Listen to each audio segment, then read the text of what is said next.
All right, check this out, ladies and gentlemen. I'm here to display my skill set. This is on the Japanese yen, 6JM 2026. Today is March 24th, 2026.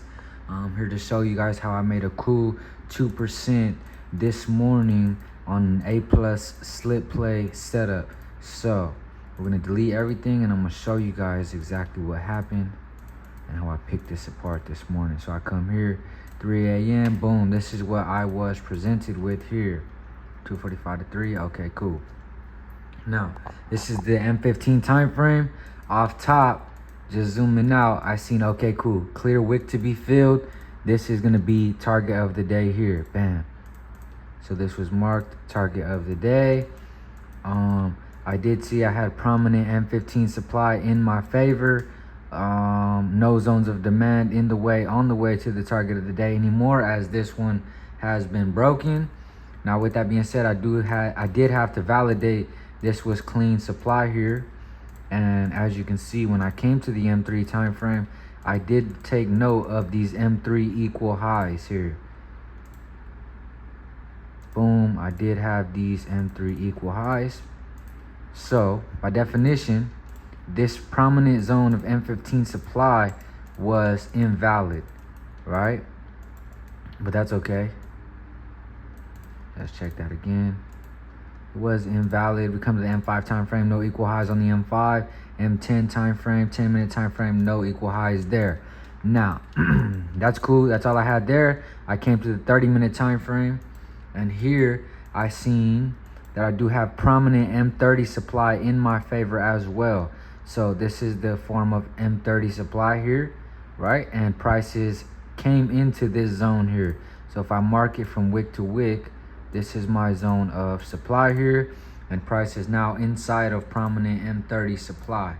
So wick to fill to the downside, no zones of demand in the way, on the way to this target of the day. Prominent M30 supply in my favor. I came to the 1 hour time frame and seen that price is also coming off of previous 1 hour supply here. So everything is tying together for a slip play of the day, a slip play forecast, with this being the target of the day there.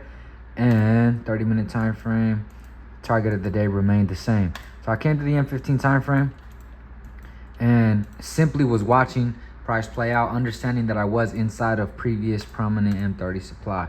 So this is 3 to 315. This was 315 to 330. I came to 330. I seen that price made another rejection candlestick off of this previous prominent M30 supply. I was fully expecting this to create this next upper wick here. Boom.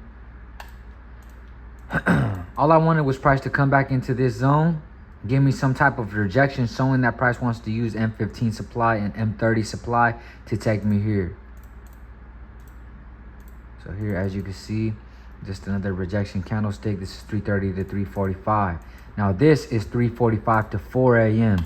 So I have another 30-minute candlestick closure, another rejection candlestick.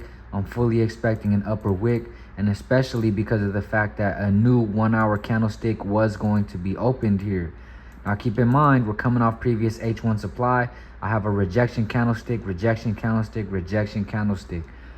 30-minute time frame, rejection candlesticks off of previous M30 supply.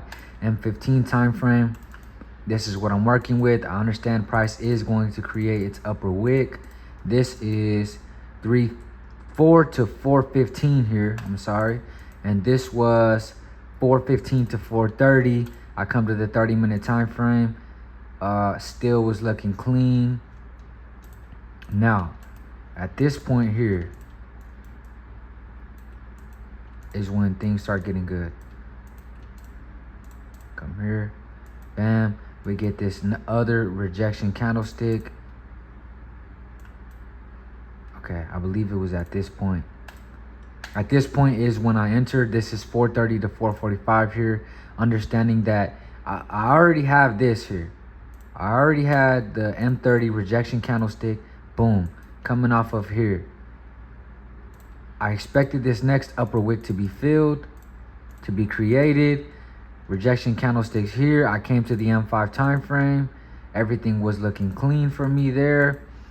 And Being that I was expecting that upper wick, I actually entered just above where price had closed there, and I respected this prominent M30 supply here. So my stop loss was, I don't even believe my stop loss was there. Let's see. Boom. Yeah, it had to have been something like that. Boom. I came to the M15 time frame. Yep, it was something like this, with the full target of the day being a plus 2.8.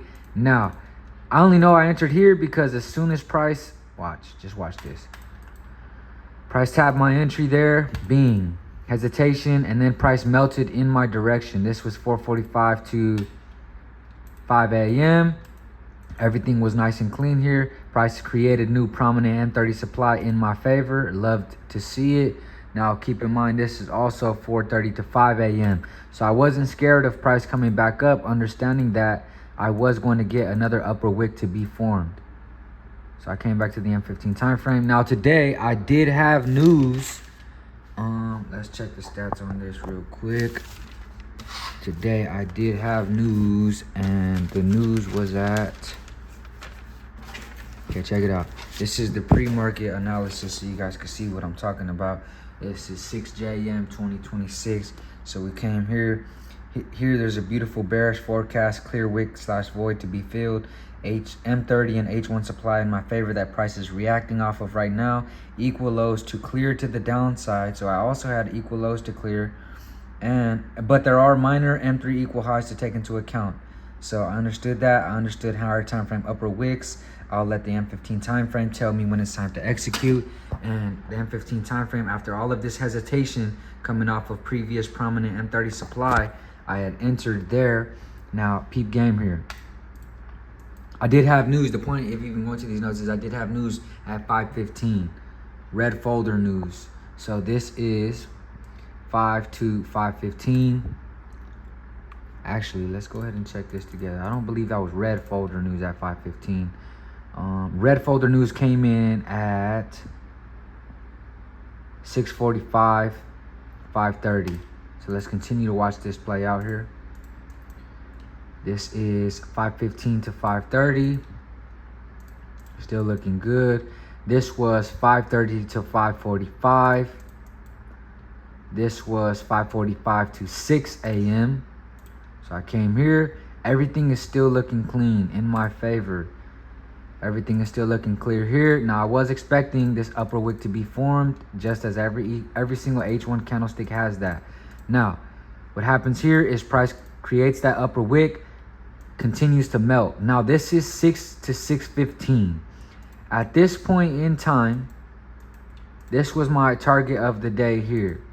I was already up a nice 1 to 1.9, and instead of letting this possibly retrace due to the upcoming news volume, I believe it was like 6:18 when I got out of this trade.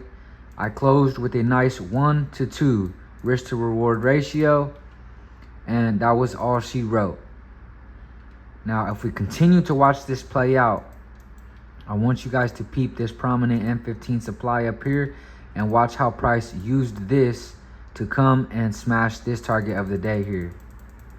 Price tapped that and eventually used that to tap this target of the day here. So the play of the day being for supply to be used to fill this wick to the downside was perfect, and I capitalized on a nice 1 to 2 risk to reward ratio.